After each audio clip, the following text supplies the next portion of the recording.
Si F puede ser tomado como el campo de velocidades de un fluido y la divergencia de ese campo es cero en todo punto, cero escalar, ¿sí?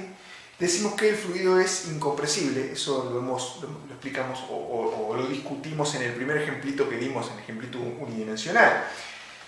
¿Por qué es esto? Bueno, si la divergencia es cero, lo que quiere decir es que en las cercanías de un punto espacial, ¿sí? De un punto del espacio, la misma cantidad de partículas de fluido entra que sale, ¿sí? Entonces la misma cantidad de masa entra que sale a un entorno de ese punto. Entonces si uno mantiene el entorno, o sea el volumen constante, lo que va a pasar es que si tenemos siempre la misma masa, porque lo mismo entra que lo que sale, lo que tenemos es que la densidad es constante y por lo tanto el fluido es incompresible.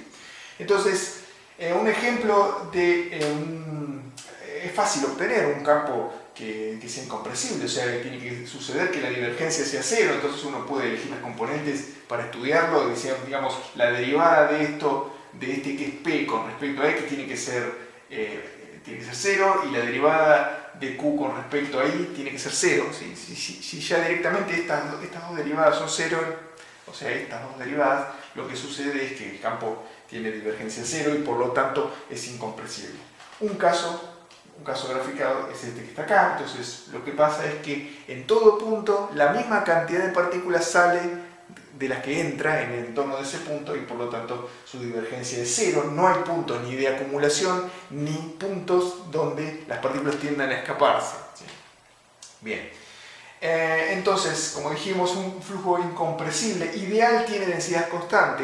En el estudio de mecánica de fluidos, el agua se estudia o se considera aproximadamente como un fluido incompresible ideal, ¿sí?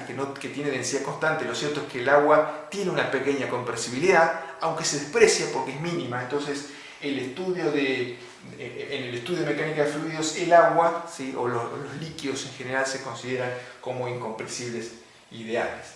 Entonces, como decíamos, es fácil construir por ahí un campo vectorial que resulte asociado a un fluido incompresible, porque si nosotros estudiamos cómo es la forma de la divergencia, o sea, la forma de este campo escalar, lo que tiene que pasar es que la derivada de esta componente con respecto a X tiene que dar 0, la derivada de esta componente con respecto a Y tiene que dar 0, y la derivada de esta componente con respecto a Z tiene que dar 0. Entonces si uno define a P como función de Y, Z, nada más, no función de X, bueno, la derivada con respecto a X va a dar 0, y lo mismo, o sea, o algo análogo con respecto a las otras componentes. Si Q la definimos como función de XZ, la derivada de Q con respecto a Y va a dar 0. Entonces, en definitiva, la divergencia de todos los campos que tengan esta forma da 0, y por lo tanto se asocian a fluidos incompresibles si uno piensa en este campo como un campo de velocidad de un fluido.